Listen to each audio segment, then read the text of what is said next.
The silk sheets smelled like champagne and lies. I pressed my palm against my mouth, trying to muffle the nervous giggle threatening to escape as I wedged myself further under the massive king-sized bed. Dust tickled my nose.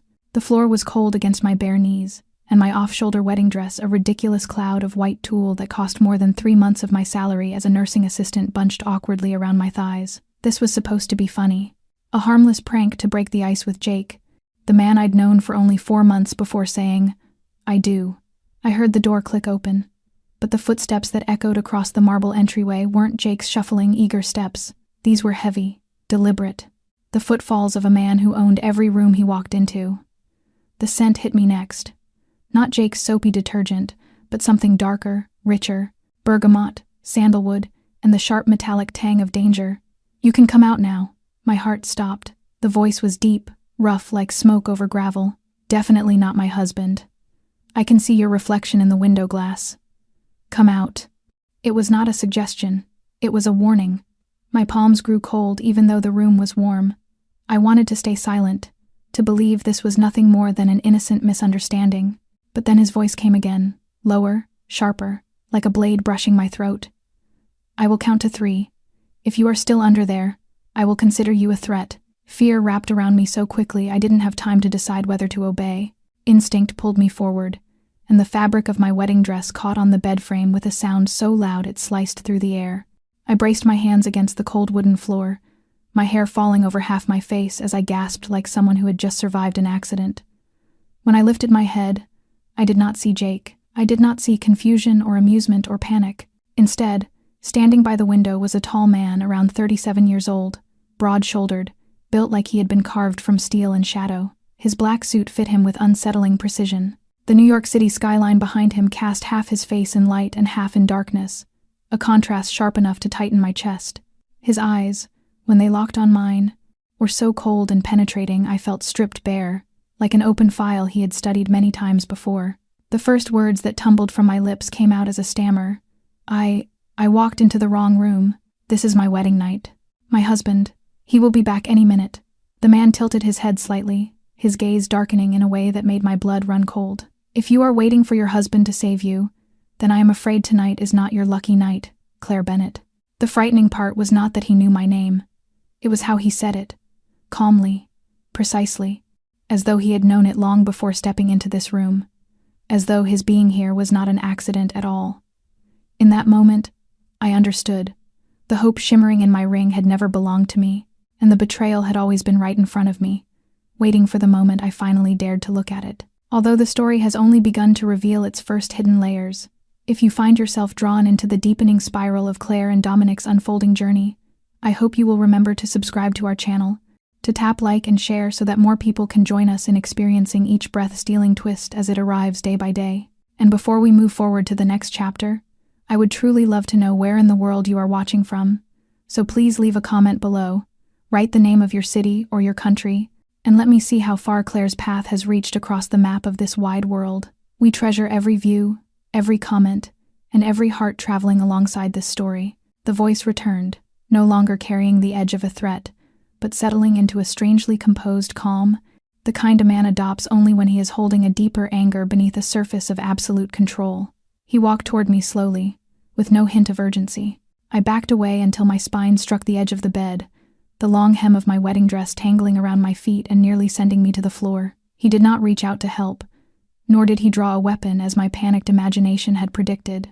He simply stood there, taller than I was by nearly a head, looking at me as though I were a complex equation that required a careful solution. Dominic Callahan.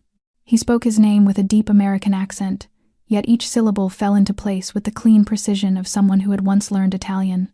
Round, steady, and without a trace of distortion. If you are pretending not to know where you are, then I have to say you are not performing particularly well. My mouth fell open. I am not pretending. I thought this was Jake's room. Jake Mitchell is my husband. We were married this afternoon. I was trying to surprise him. He raised a brow, and in that small shift of his expression I sensed something was wrong. Not suspicion. Disappointment. Dominic gave a slight signal, and the door opened almost instantly. Another man entered, dressed in a black suit and wearing an earpiece like a bodyguard from a film. He handed Dominic a small metal object. Dominic turned it in his hand for a few seconds before tossing it onto the bed in front of me. It was a white keycard, printed with the room number and the hotel's logo. I recognized it instantly. It was mine, but the room number was wrong. I remembered clearly that Jake and I were staying on the 16th floor, room 612. Dominic settled into a chair, lacing his fingers together, his eyes never leaving me. The problem, Claire, is that the card you are holding is not for room 612. It is for room 615, and it was booked by Jake Mitchell, under an alias. He requested a room change just 3 hours before the ceremony. The air around me seemed to drain out of the room. I shook my head. No, that cannot be. Jake would never do that. He loves me. We met in a cafe. He knew my mother was ill. He took care of me. Dominic cut me off with a thin, steel-cold curl of his lips. Jake Mitchell is a second-rate embezzler.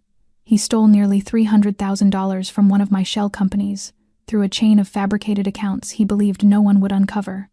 But he was wrong. I found it in 48 hours. I swallowed hard, a bitter taste rising at the back of my throat. Dominic studied me closely. I assumed Jake would run, or simply disappear, but he did not. He married you, and then he switched the room so you would end up in my hands. He used you as a distraction to buy time. He knew that while I was busy figuring out who you were and whether you were a threat, he would gain a few precious hours to flee the country. I trembled. Not from the cold, but from the collision of emotions crashing through me like a violent storm. Betrayed, used, delivered. I bit my lip until I tasted blood, determined not to cry in front of this man. Dominic leaned slightly forward, his voice softening in a way that felt as if he were speaking only to me. I do not know whether you are a victim or an accomplice, but I will find out. Until then, you are not to leave this room. I will have every detail about you examined, and Jake, he will be handled in my own manner. He rose and adjusted the cuff of his sleeve. If you are innocent, Claire, then tonight will be the last night you suffer the weight of his betrayal. But if you are not, I am the last man you should attempt to deceive. Then he turned away, leaving me sitting on the cold floor, still wearing a wedding ring that sparkled under the light, even though there was no light left in me at all. The door closed behind Dominic Callahan, leaving me alone in a room so wide it felt cold to the bone, the soft golden light far too gentle to chase away the fear draining the air from my lungs. I tried to stand, but my knees weakened beneath me, my right hand clinging to the edge of the bed while my left still gripped my wedding ring as though it were a fragile anchor holding my sanity in place. I could not stay here. No matter what Dominic had said, I could not remain still, like prey waiting for a verdict. Jake might have deceived me, might have used me as a living shield, but I could not surrender my fate into the hands of a stranger, especially one whose very breath carried the weight of unspoken dominance. I staggered toward the door and tried the handle. Locked. I turned it again, still unmoving. My eyes darted around the room and landed on the bedside phone. I lifted it. No signal. My cell phone was the same. No reception at all. It had certainly been blocked. I slammed the phone onto the table, then instantly regretted the impulsive outburst. If they were watching me, I had just handed them another mark against me. I walked in circles around the room, searching for any secondary exit. There was only a bathroom and a small balcony. I pushed open the sliding glass door, and a burst of cold wind struck my face, making me freeze. The balcony was barely wide enough for one person, bordered by a glass railing, and far below stretched the night of New York, dazzling and distant, a world completely removed from the hell I was trapped in. No fire escape, no way out. Only me, in a crumpled wedding dress, and the truth that I had been pushed into the wrong move of someone's deadly game. I stepped back inside, shut the door, and pulled a blanket over myself as if it could shield me from everything closing in. I did not know how long I stayed like that before a knock sounded at the door. My heart pounded. A woman's voice came from outside, gentle yet carrying a firmness beneath the calm. "Miss Claire, I am Olivia, Mr. Callahan's assistant. I brought personal items and clothing for you." I did not respond, holding my breath, hoping she would leave if I stayed silent. But Olivia continued, her tone unchanged. "I will leave the bag outside the door. When you are ready, please dress and step out of this room. Mr. Callahan will not keep you here any longer than necessary." The moment her footsteps faded down the hallway, I sprang up and opened the door. Just as she had said, a large canvas bag sat neatly on the floor. I pulled it inside and searched through it quickly. Inside was a simple outfit: jeans, a thin sweater, a long coat, and a pair of brand new sneakers. No underwear, no cosmetics, no phone, no wallet. The sense of being controlled was sharp as a wound that did not bleed. I changed silently, unable to bring myself to look into the mirror. The bride reflected there was no longer a joyful woman. She was a ghost lost in the ruins of her wedding gown. I tied my hair back, took a deep breath, and opened the door. The hallway was long and empty, the carpet so soft it swallowed my footsteps. A man stood waiting at the far end, a radio in his hand. When he saw me, he nodded. "Please follow me." I did not ask where we were going. I no longer had choices. Walking behind him, step by step, I felt as though I were leaving behind a brief dream of happiness and walking straight into a nightmare with no visible end. Yet somewhere deep in my chest, a part of me still resisted belief. I could not accept that Jake had thrown me to the wolves. I could not accept that the man I had called my husband had delivered me like prey. And perhaps the most terrifying thing of all was that I was no longer certain whether I wanted to run from Dominic Callahan or from the part of myself that had begun to crave understanding him.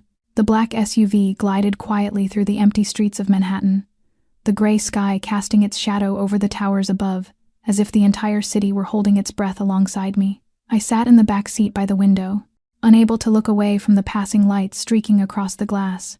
The man in the passenger seat had not spoken a single word since the car pulled away, and the driver was just as silent. The stillness inside the vehicle was dense, like winter fog. I had no idea where I was being taken, only that Dominic Callahan had issued an order. And when a man like him gives an order, no one asks for clarification. The car stopped in front of a modern glass building with no sign and no nameplate. The man in the front stepped out first, opened my door, and motioned me inside. I walked into a reception hall with polished black stone floors and soft lighting, everything unnervingly quiet. Only a few minutes later, I was escorted to the top floor by a private elevator, and when the doors opened, I found myself in a vast office, minimalist but elegant, with windows stretching from floor to ceiling. Dominic stood by the glass, his back to me, hands in his pockets, the city lights tracing a faint line down his spine. He did not turn when I stepped inside. His voice came, even and cold. "Do you want to hear the truth, Claire? Or do you still believe Jake is a good man who has been misunderstood?" I did not answer. Dominic turned, walked slowly toward his desk, pulled open a drawer, and placed a thick file on the surface. "What is in there?" I asked, my voice trembling despite my effort to keep it steady. "Everything you need to know about the man you just married." He pushed the file toward me, then sat down, arms folded, watching me as if waiting for something to break. I opened it. The first page held a photograph of Jake, taken from a security camera, walking out of a financial office with a briefcase in hand. The timestamp was from 2 months before the wedding. I turned the pages and saw bank statements, endless transfers to accounts under unfamiliar names, all executed from a personal computer registered to the company Jake once claimed was just a temporary job. Then came printed emails, exchanges with someone using the initial G, discussing how to clean nearly $300,000 in under 3 weeks. Each line felt like a punch to the gut. I could not breathe. Dominic continued, his eyes never leaving me. He knew I was watching him.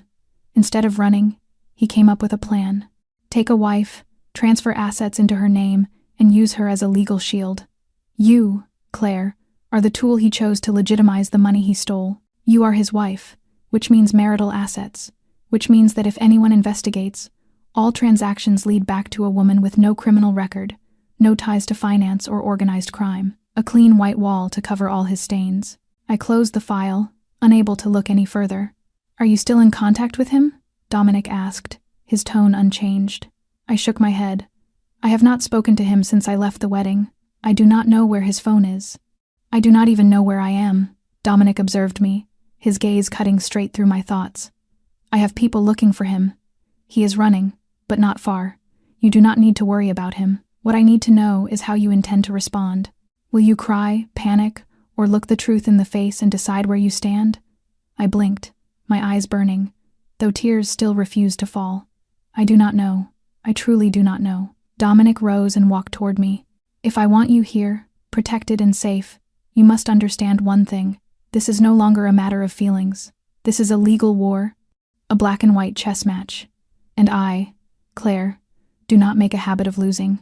I looked up at him, and for the first time I understood that the danger in his words did not come from threat, but from something starkly honest. Dominic Callahan was a man who never let harm come to him without striking back. And somehow, I had just been placed inside his circle, either as the one he meant to protect or as the first piece he would sacrifice if I stepped out of line. I was taken to another apartment later that night, a place completely unfamiliar yet clearly prepared for me with deliberate care. There was no more luxury hotel, no red carpets, no wedding dress, only a 2-bedroom apartment with minimalist furniture, soft lighting, and the steady hum of the air conditioner filling the silence. Dominic did not accompany me. He left only a brief message through his guard named Marcus, telling me to rest and not leave the apartment until further notice.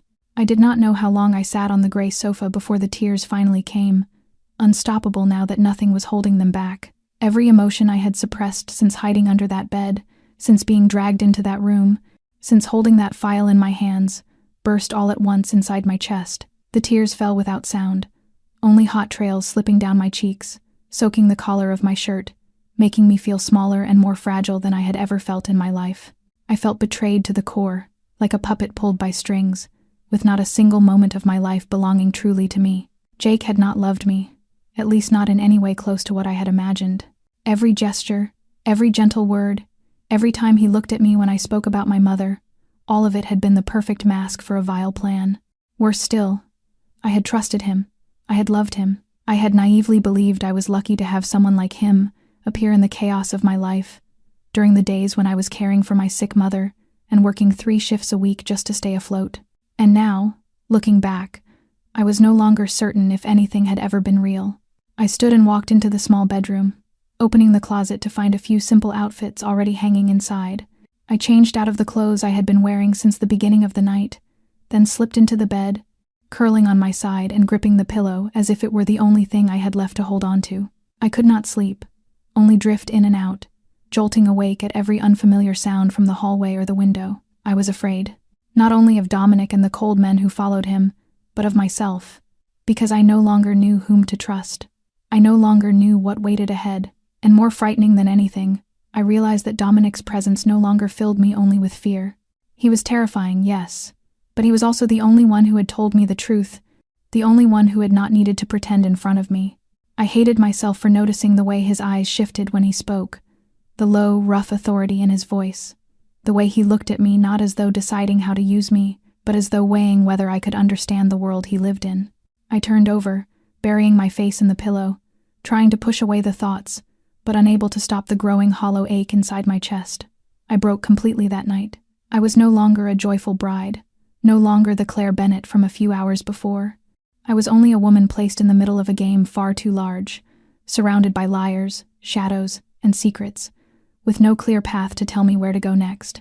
And in that cold, sleepless darkness, the only thing I knew with certainty was that my life would never return to what it once was. Morning arrived in absolute silence. I did not wake to sunlight or an alarm, but to the steady knocking that broke through the stillness of the apartment. I sat up abruptly, my heart racing, part of me instinctively warning that I should not open the door, while the rest understood I had no real choice. When I opened it, Marcus stood there, his face as expressionless as ever. He tilted his head slightly, a wordless invitation. "Dominic is waiting for you." I did not ask where or why. I simply stepped back inside, changed clothes, tied my hair, and followed him out of the apartment. The familiar car carried me once more through streets that felt colder now under the gray December light. But this time, we did not stop at a high-rise office or a lavish hotel. Instead, the car pulled up in front of a quiet red brick townhouse tucked into a small lane near the Upper West Side, with an iron fence and branches shedding their leaves across the walkway. Dominic was seated in a glass-enclosed sunroom at the back, 2 steaming cups of coffee on the table beside a thick stack of documents.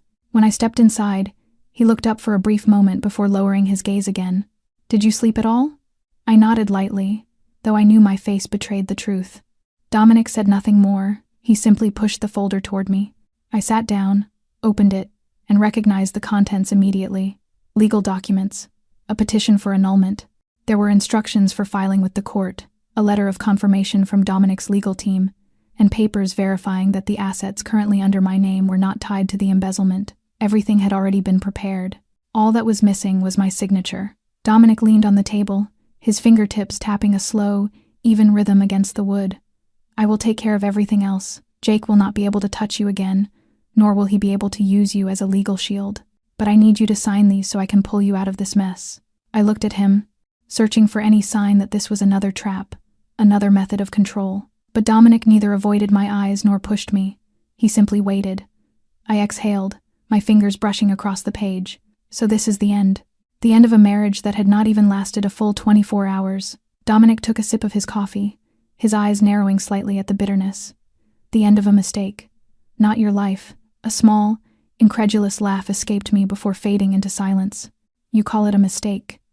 But for me, it was a dream. Dominic sat still for a moment, then slowly set his cup down. "Claire, I do not know what you think of me, but lying is not something I do. I have done many things people cannot accept, but I do not deceive fragile women to get what I want. If you believe I am keeping you for some hidden purpose, you can walk out of here any time. But if you sign these papers, I can guarantee Jake will not harm you again, and if necessary, I will give you a new life, a new name, anything you need to escape what he dragged you into." I looked into his eyes, and for the first time I sensed something beyond danger. Certainty, resolve. Beneath it, something quietly steady, as if persuasion was not something Dominic was accustomed to, and offering choices even less so. I drew a long breath, picked up the pen, and wrote my name at the bottom of the first page. When I set the pen down, a part of me felt weightless, as though I had shed a set of chains, while another part felt hollow enough to ache. Dominic nodded once, in acknowledgement. "Good. For the next few days, you will not need to do anything. I will have someone take you back to the apartment. You may stay as long as you like. I will not interfere unless you call me." I bit my lip, my eyes lingering on my own signature. "Why are you doing this for me?" Dominic paused for a brief moment, then spoke with a low, steady clarity. "Because you are the only person in this entire game who did not lie, and I do not make a habit of abandoning someone who is honest." I returned to the apartment late that afternoon, carrying a kind of exhaustion I had never known, not the kind born of sleeplessness or strain, but the deeper fatigue that settles in when a person is forced to face decisions far too heavy in a span far too short. Marcus brought me back but did not step inside. Before leaving, he handed me a small beige envelope and said that Dominic wanted me to read it when I was alone. I did not open it right away. I set it on the table and went to the bedroom, sitting on the edge of the bed like a machine that had not yet understood how to restart itself. Everything in the apartment was exactly as it had been that morning, yet I was no longer the same. After sitting in silence for a while, I returned to the living room, picked up the envelope, and opened it. Inside was a sheet of paper with the address of the nursing home where my mother was receiving care, along with a single handwritten note. "You should go see her." There was no signature, but I knew the handwriting was Dominic's. I blinked, unsure why my heart suddenly beat so quickly. I had not allowed myself to think about my mother since the wedding ceremony, and I had even tried convincing myself that I would visit once everything settled. But the truth was that I had been avoiding her, avoiding the shame of letting her believe I was stepping into a happy marriage, avoiding the tenderness in her eyes when she called Jake a good man, someone she believed I could lean on. And now, standing before her with the truth of my shattered life, felt more terrifying than facing Dominic Callahan himself. I went to the nursing home the next afternoon, wrapped in a cream sweater and a scarf pulled up to my chin. My mother sat by the window, her short silver hair neatly trimmed, her thin hands resting quietly in her lap. When I walked in, she lifted her head, and a smile immediately softened the lines of her face. "Claire, you are here." Her voice was as light as breath, yet warm enough to undo me. I sat beside her and held her hand. Her skin was cold, but it was the same hand I had held through countless nights in the hospital. She studied me for a moment, as though searching my face for something. "Are you all right? Where is Jake?" I froze, then looked down at my hands, bare now where the wedding ring had once been. I think I have just woken from a mistaken dream, Mother." She did not press further. She simply nodded, her eyes narrowing slightly, though no tears formed. "Life sometimes serves a dish seasoned with salt instead of sugar. You only know the mistake when you taste it, but it is all right, as long as you can still stand again." I gripped her hand tighter, fighting the tremor in my voice. "Mother, I loved him. I truly believed he loved me, but I was only a path he used to hide what he had done, and I never saw it." She nodded slowly. "Not everyone can see the blade wrapped in silk, but I am glad you pulled your hand back before it was too late. You are not angry with me for hiding everything." She shook her head. "I am only angry at myself for not being close enough to see what was hurting you. I broke then, truly broke, the way a person does when they stop trying to be strong. I leaned into her shoulder and let myself cry without shame, letting the feeling of belonging, however brief, fill the hollow space inside me. By the time I left the nursing home, darkness had settled over the sky. I stood in the courtyard for a while, breathing deeply, feeling for the first time in days as though a weight had finally been lifted from my chest. Dominic had been right. I needed to see my mother, not for advice, but to remember that I was still myself, still rooted, still loved unconditionally by at least one person in this world, and with that alone, I knew I was not defeated. I was only beginning again. My new apartment sat on the 10th floor of a modern building in southern Manhattan, complete with a private elevator, a 4-layer security reception, and wide glass windows overlooking the Hudson River. Dominic did not take me there himself. He left only a slip of paper with the address, and told Marcus to drive me. He offered no explanation, no phone call, no reassurance. I could not tell whether this was his way of caring or his way of keeping his distance, but I was too tired to decipher it any further. The apartment was 3 times larger than any place I had ever lived, its white walls and minimalist furnishings so spotless and new that I hesitated to touch anything. On the kitchen counter sat a bouquet of white chrysanthemums in a simple glass vase, without a card, though I knew exactly who had placed them there. I stood in the center of the living room with my suitcase by my feet, watching the last light of the day filter through the thin curtains, bathing the room in a warm but unfamiliar shade of amber. Everything was too quiet. No footsteps, no kettle whistling, no phone ringing, no messages arriving. Only me, and the emptiness seeping into the corners like a slow, creeping shadow. I walked into the bedroom and opened the wardrobe. Everything had already been arranged. Sleepwear, coats, dresses, several pairs of new shoes, all in my size as though someone had measured me without ever asking. Dominic had not only given me a new place to stay, he had built the beginning of a new life without asking whether I was ready for it. I knew I should feel grateful, yet it also felt like losing another small piece of control. I wandered through the apartment, opening doors, touching surfaces, running my fingers along table edges and doorknobs, as though trying to will the place into becoming familiar. But nothing in these walls belonged to me. No photographs, no remnants of memories, no scents I recognized. Only a beautiful, immaculate beginning that felt utterly hollow. I sat in the armchair by the window and watched the city lights rise, feeling the weight of a strange contradiction settle in my chest. I was free, protected, cut loose from a past built on lies, and yet I had never felt lonelier. No Jake, no mother beside me each day, no old job, no familiar cafe, no noise from the streets I grew up on. I had been separated from everything, placed inside a space too beautiful and too safe, yet offering nothing for me to hold on to. I heated a can of soup and ate it alone at the kitchen counter, counting the ticking seconds of the wall clock. No phone calls came, no messages from anyone. Dominic had been right. I was protected. But he had not mentioned that such protection would arrive wrapped in a silence so stark it made me want to scream. I turned on the television just to hear another human voice echo through the rooms, though I was not really watching. The emptiness made me question who I was in this story. A discarded victim, a rescued pawn, a woman suspended between 2 worlds that neither wanted her.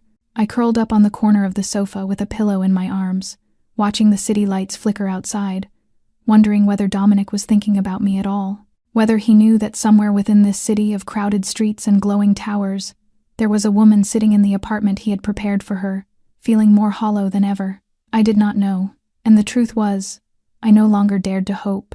I was sitting dazed by the window, the city lights blurring through eyes that burned with fatigue, when the doorbell rang. The unexpected sound made my heart jolt. I was not expecting anyone, and I could not imagine anyone other than Marcus being allowed up to this floor. I stood and walked to the door, glanced through the peephole, and felt my heartbeat lurch again when I saw Dominic standing outside. He wore a black leather jacket, and for the first time his face did not carry its usual tension but instead held a faint, very human weariness. I opened the door, hesitating for a moment before speaking. "What are you doing here?" Dominic looked at me, his gaze softer than it had ever been. "I guessed you had not eaten dinner." I did not answer, because the truth was that I had eaten, though I had barely been able to swallow anything. Dominic did not wait for an invitation. He stepped inside, carrying a paper bag from an Italian restaurant downtown, the same one I had once heard Jake mention, and he closed the door quietly behind him. He had not brought Marcus, nor anyone else. He had come alone. I watched as he set the bag on the kitchen counter, unpacked 2 boxes of pasta, a box of salad, and a bottle of wine. He spoke as he placed the food onto plates, moving with the ease of someone performing a familiar routine. I can stay quiet if you prefer.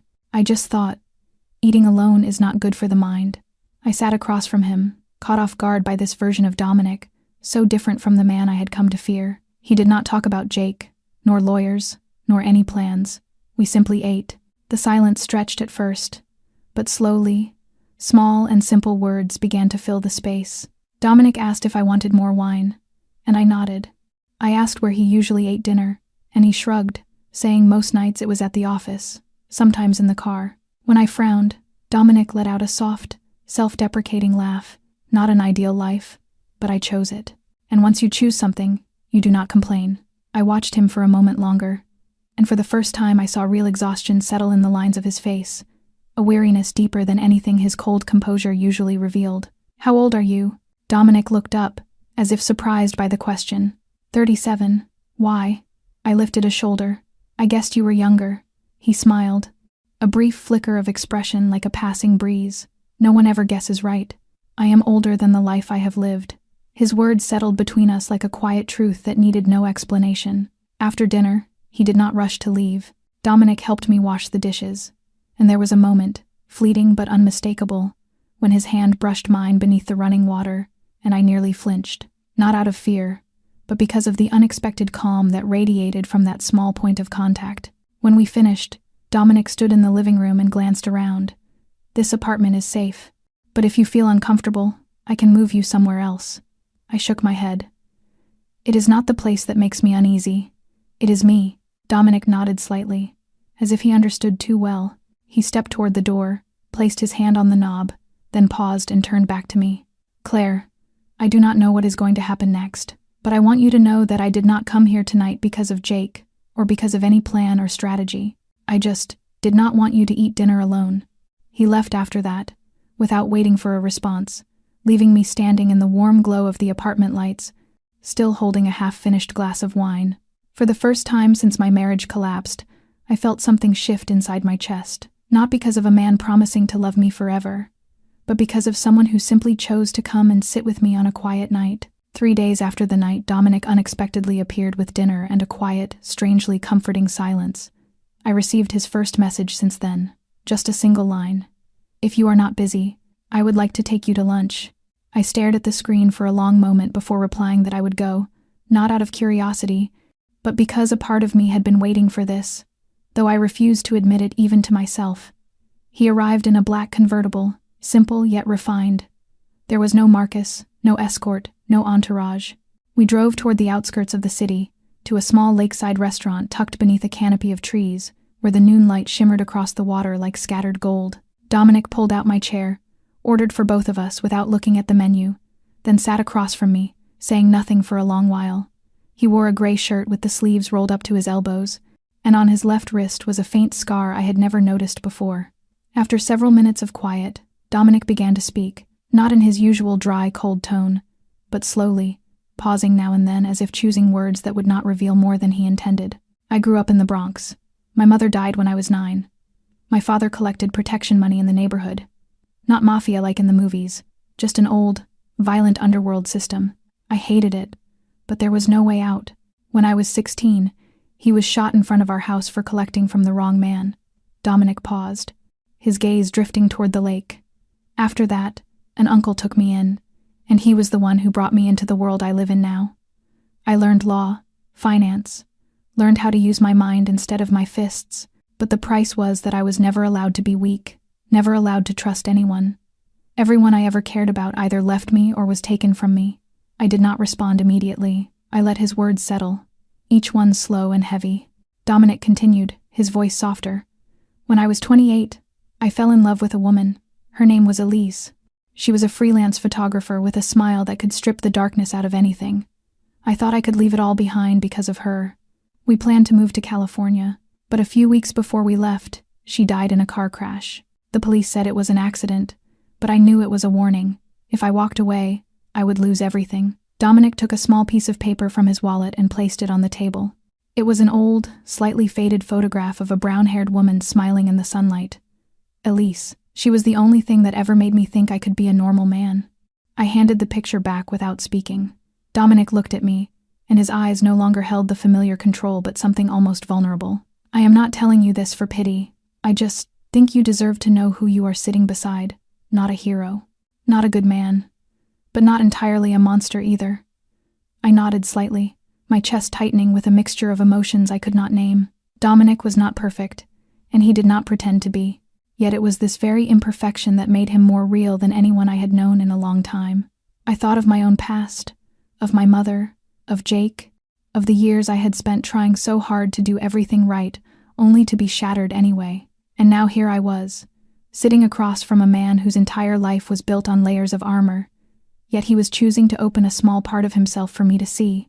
When lunch ended, Dominic drove me home. Before I stepped out of the car, he said quietly, "Thank you for listening to me." Just that one sentence, simple and unadorned, tightened something inside my heart. I turned to him and replied softly, "Thank you for telling me." And when the door closed behind me, I knew something had shifted, not in him, but in me. I no longer saw Dominic Callahan only as a man of power, but as someone who had lost everything once and still chose to remain standing to protect whatever remained. And I began to wonder whether I too was slowly choosing to stay near someone like him. It was a quiet Friday morning with a light rain falling when I decided to walk to the small cafe a few blocks from the apartment, a place I had visited once and remembered for its stillness. I wore a thin raincoat, a cap, and sunglasses, trying to blend into the city even though, deep down, I knew I was only trying to feel normal in a life that no longer had anything normal left in it. The cafe was nearly empty, just a few people working on their laptops or reading quietly. I ordered a cappuccino and chose a corner table by the window. Everything was calm until I felt someone's gaze fixed on me. At first I told myself it was my imagination, but when I looked up, I saw a man sitting 2 tables away, holding a cup of coffee while his eyes never left me. He was not old, perhaps in his early 40s, wearing a dark brown jacket, clean-shaven, with a faint scar on his left cheek. His stare was not casual or curious. It was cold, intentional. I forced myself to stay calm and turned away, though my heart was pounding hard against my ribs. "You are overreacting," I told myself. "Maybe he simply thinks he recognizes you." But the unease did not fade. I stood to leave, only to see him put his cup down and rise as well. Not imagination. He was following me. I walked quickly out of the cafe without looking back. The rain had stopped, but I kept my cap pulled low, heading in the opposite direction from the apartment. I did not want him to know where I lived. My pulse hammered in my throat as I slipped into a nearby convenience store, pretending to browse the shelves. When I glanced out through the glass door, he was still there, leaning against a street lamp across the road, his eyes locked on the store. My hands shook so badly I entered the wrong passcode twice before finally managing to call Marcus. I barely had time to say I was being followed before he answered firmly, telling me not to move. Less than 5 minutes later, a black car pulled up and Marcus stepped out, striding toward me. The moment I opened the door to leave the store, the man was gone. All I caught was the outline of his back disappearing behind a row of parked cars. Marcus took my arm and guided me into the car without a word until the doors were closed. Someone leaked information. It is not the press. Dominic took care of that. I clenched my hands, unable to tell whether it was fear or anger pulsing through me. Jake. Marcus shook his head. If it were Jake, he would not show himself. He would send someone else. This one is not an ordinary errand boy. Dominic will want to hear about this. I nodded, silent. As the car cut through the misty rain, I stared out the window, feeling the fragile sense of safety I had begun to rebuild shatter like glass hitting stone. No matter where I went or what I did, there was still a world out there hunting me, as if I were a leftover chess piece someone wanted erased from the board. And for the first time, I understood why Dominic controlled everything with such ruthless precision. Because if he did not, men like the one with the cold stare would always be waiting for the moment a person lowered their guard. I did not want to believe I had become a target, but clearly the past I thought I had left behind was still trailing after me, and it would not stop until either it disappeared, or I did. I knew Dominic would uncover the identity of the stranger within hours, but I did not expect Jake to surface as quickly as he did. Less than 24 hours after the incident, Marcus received orders from Dominic to bring me to his private office on the 36th floor of a tower in Midtown. There was no explanation, but my intuition told me everything had shifted. When the door opened, Dominic stood with his back to the vast window, his tall, severe frame outlined by the fading afternoon light. But what froze me in place was the man sitting in the chair before the desk. Jake.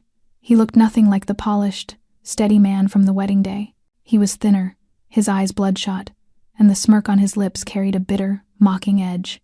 Dominic gave a slight nod, asking me to sit, but I could not look away from Jake. I clenched my hands, trying to steady my voice. "What are you doing here?" Jake let out a laugh that echoed strangely through the quiet room. "I think you know the answer. Dominic wants you to hear it from me." Dominic did not deny it. He simply pushed a folder toward me. Inside were notes, images, internal emails, undeniable proof that Jake had sold confidential information from the organization to an international money laundering ring for profit.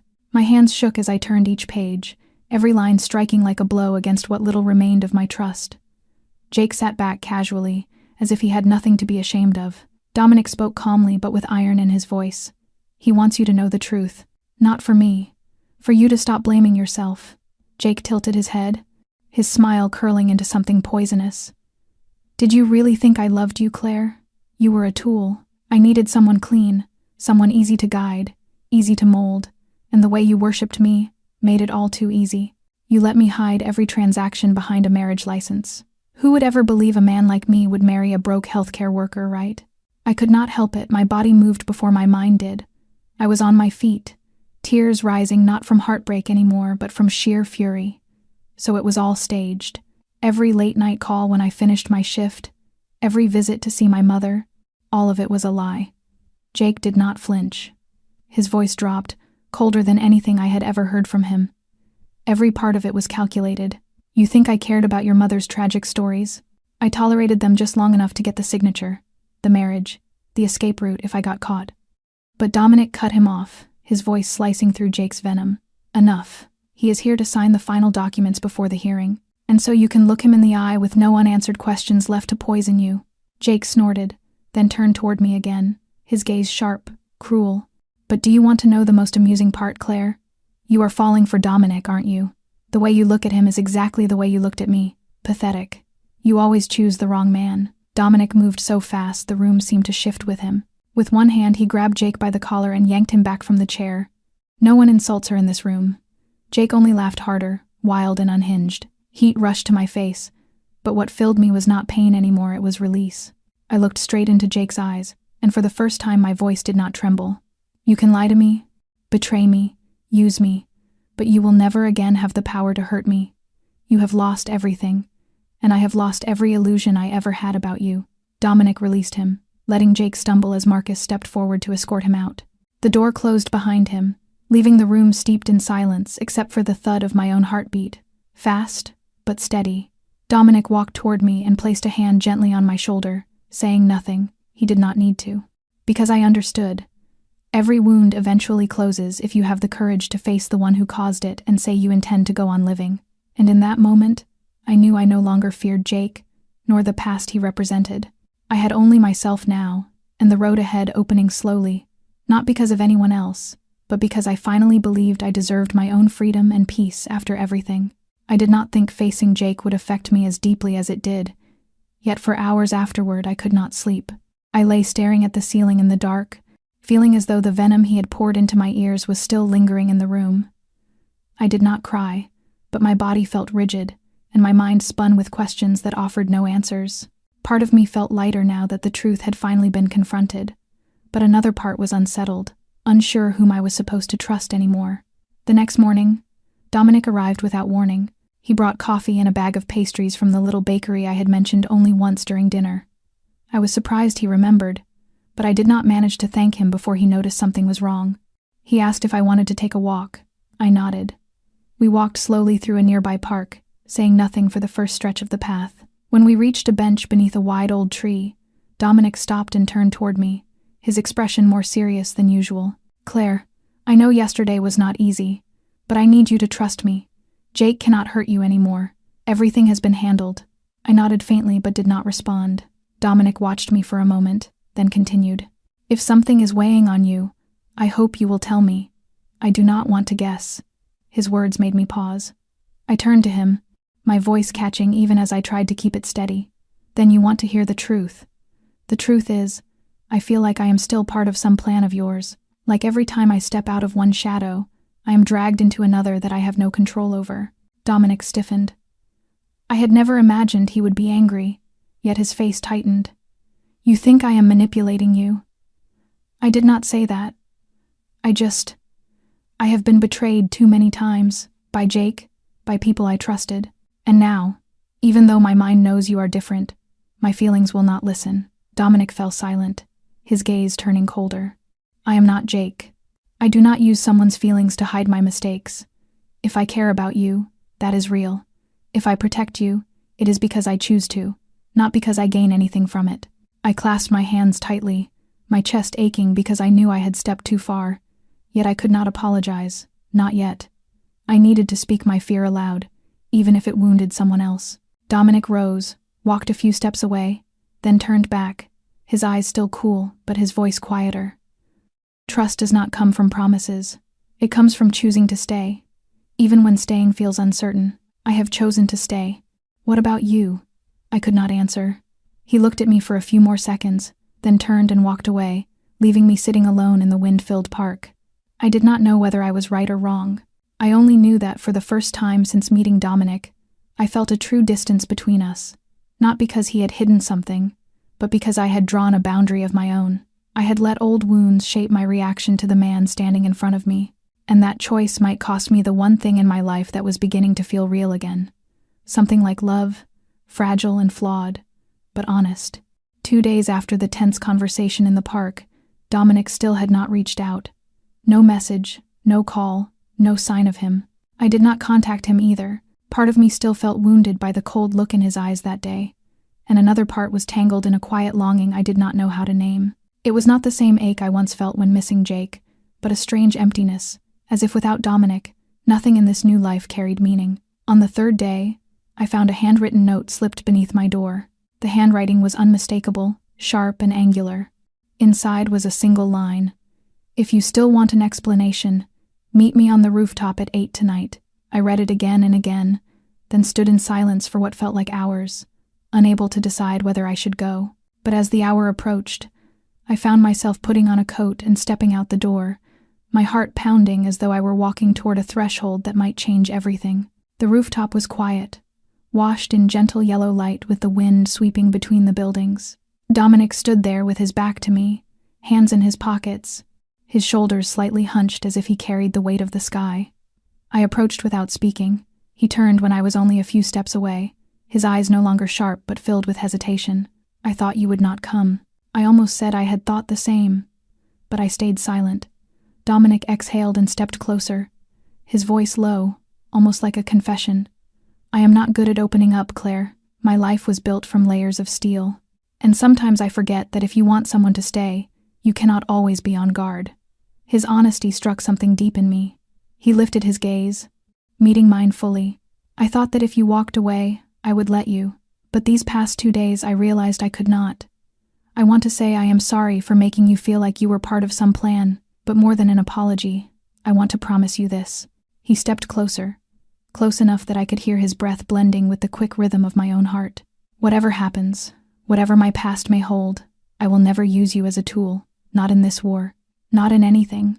I had never heard anyone make a promise like that, spoken with such calm certainty, each word chosen with care, stripped of embellishment, yet carrying the weight of a heart that understood the value of truth.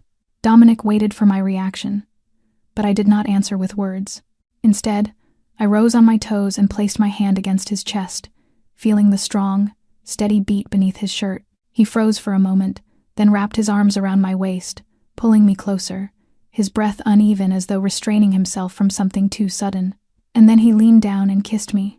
It was not rushed, not burning, but slow, deep, and sure, as if he were sealing a promise not with language but with breath and closeness and everything he had never dared to offer before. When he finally let me go, the wind was still brushing through my hair, and the city below us was still alive with its endless noise.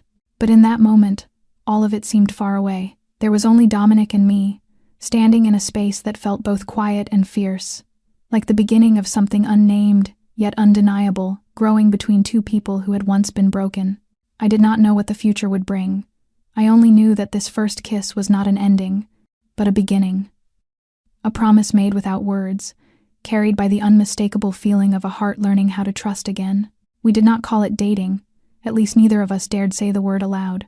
But after that first kiss on the rooftop, something between Dominic and me began to shift. The long, uncertain silences disappeared, replaced by messages from him each morning, sometimes only asking if I had slept well, sometimes sending me a picture of his breakfast with a note so understated it became endearing, such as "the eggs are a little overdone." I never imagined a man like Dominic could make me laugh over a burnt piece of toast, yet somehow he did. On a quiet Saturday evening, he picked me up in his old sports car, not the sleek black vehicles with drivers and security, just something worn and familiar. He wore jeans and a dark t-shirt, his hair less polished than usual, and he smiled when he saw my surprise. "I thought we should do something ordinary," he said. "Ordinary the way people do when they are not living between threats and cold decisions." He took me to a vintage movie house tucked between old brick buildings, the kind that showed black and white classics and sold popcorn scooped by hand instead of in plastic tubs.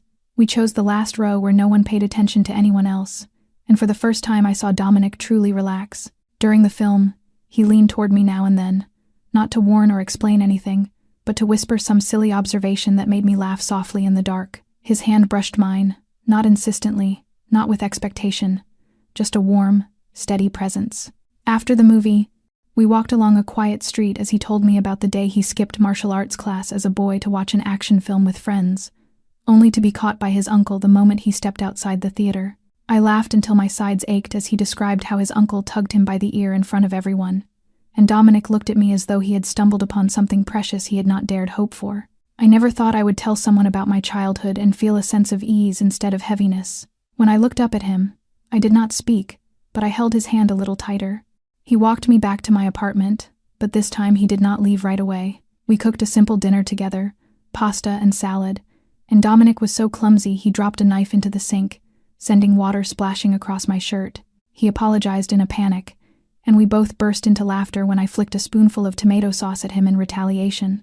As I turned away to clean my shirt, he stepped behind me, set his hands gently on my shoulders, and whispered, "Thank you for letting me into this part of your life." He did not stay the night, but before he left, he kissed my forehead, slow and tender, as though it were the only way he knew how to hold the moment without breaking it. After the door closed behind him, I sat on the sofa holding a pillow that still carried his faint cologne, a peace settling inside me that felt almost unfamiliar. Dominic was no longer the distant man in a black suit, untouched by emotion.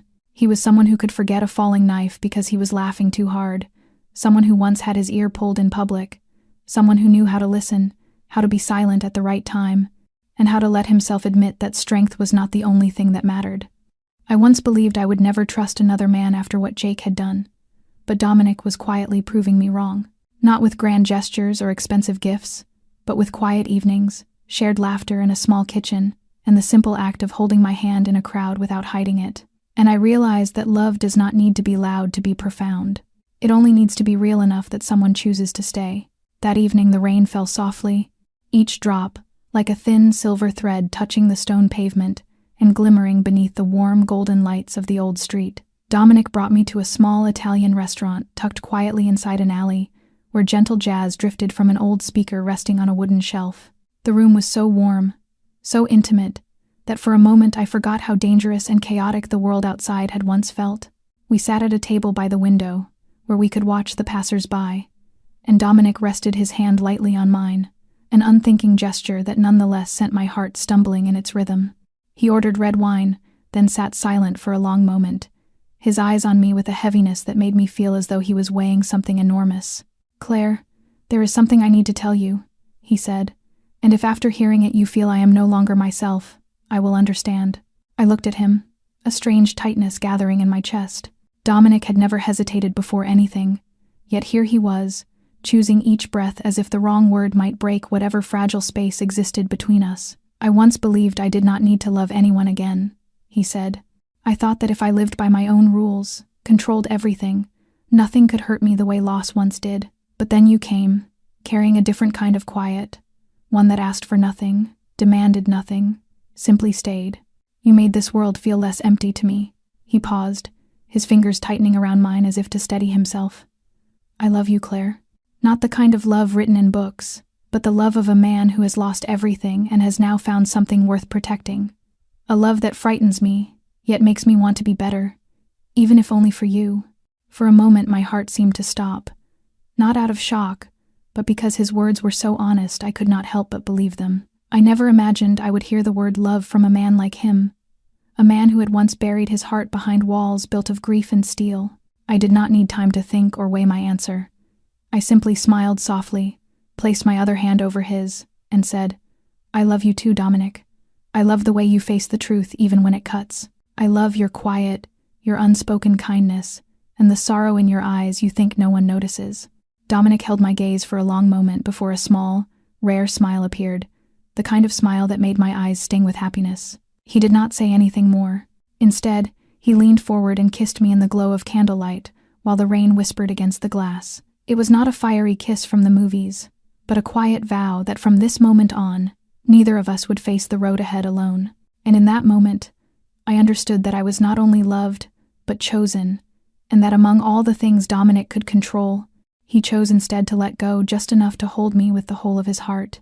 1 week after the night Dominic told me he loved me, I woke in an apartment washed with sunlight and felt a peace I had once believed I would never reclaim. But that peace did not last. That morning, Dominic received a phone call that drained every hint of warmth from his face. He said nothing at first, only kissed my forehead before leaving, the half-finished breakfast still on the table behind him. By late afternoon, Marcus arrived to take me to him, offering no explanation beyond "Dominic wants you present." The car drove us to an abandoned warehouse on the outskirts of the city, where rusted beams creaked in the wind and the smell of damp earth and iron settled heavy in the air. When I stepped inside, Dominic was standing there, his back straight, arms folded, his face stripped of expression.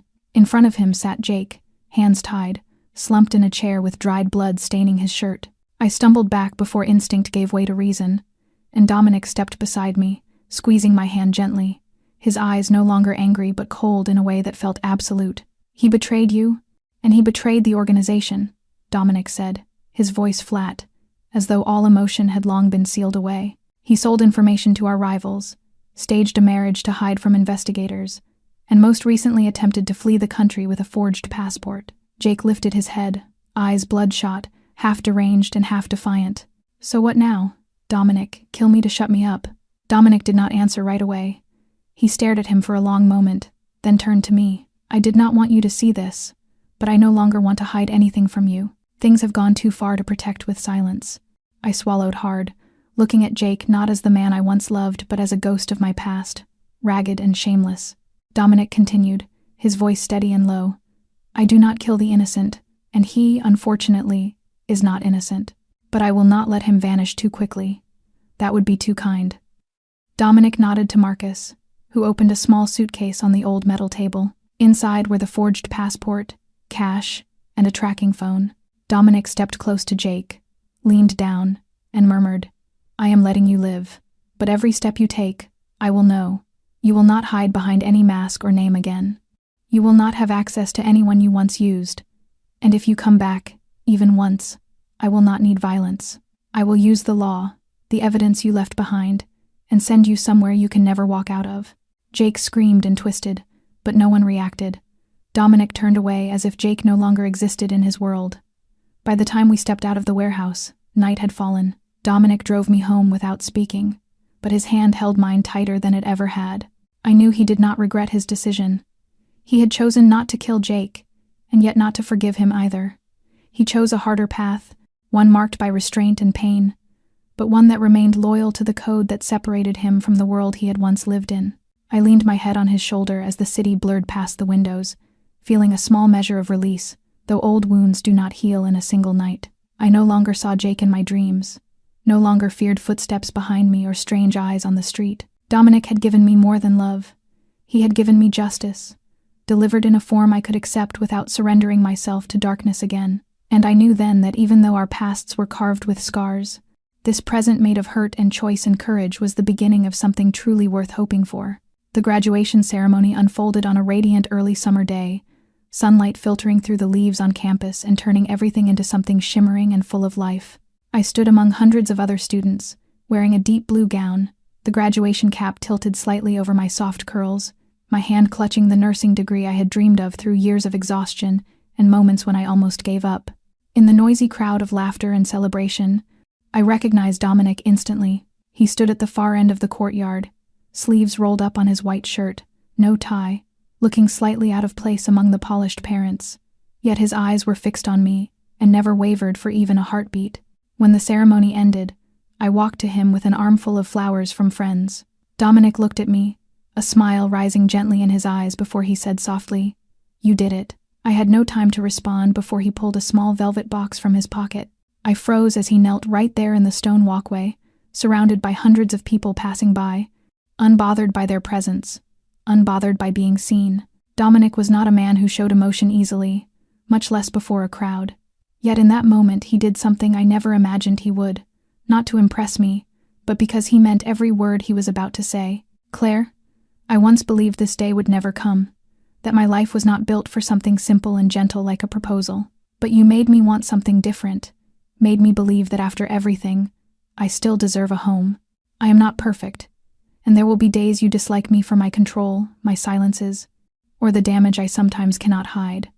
But if you give me the chance, I will spend the rest of my life learning how to love you the right way." His proposal did not glitter with poetic promises or visions of a flawless life. It was something more honest, so earnest it tightened my chest. I did not cry, but my heart trembled in a way that felt like every old wound was being soothed at once. I nodded, just slightly, but enough for Dominic to smile and slip the ring onto my finger. The same hand that once felt cold and distant now trembled faintly with emotion. People around us clapped and whistled, but I heard nothing except my heartbeat and the soft sound of his breath near mine. That evening we did not throw a lavish party. Dominic cooked a simple dinner at home, grilled meat and red wine, then played the jazz records he knew I loved. We sat on the sofa, hand in hand, looking out at the city lights flickering like 1,000 unformed dreams. I leaned my head on his shoulder and whispered, "Thank you, not just for the ring or the promise, but for choosing me after everything." Dominic squeezed my hand gently and murmured, "Not after everything, but because of everything." And I knew then that our journey was not ending here. It was only beginning, no longer a flight from danger, but the start of a life where I could be myself, could be loved, and could continue dreaming the dreams I once abandoned with the man who stepped out of the shadows and chose to walk with me into the light. We were married on a gentle autumn afternoon, beneath a clear sky and a soft breeze moving through the fading golden leaves.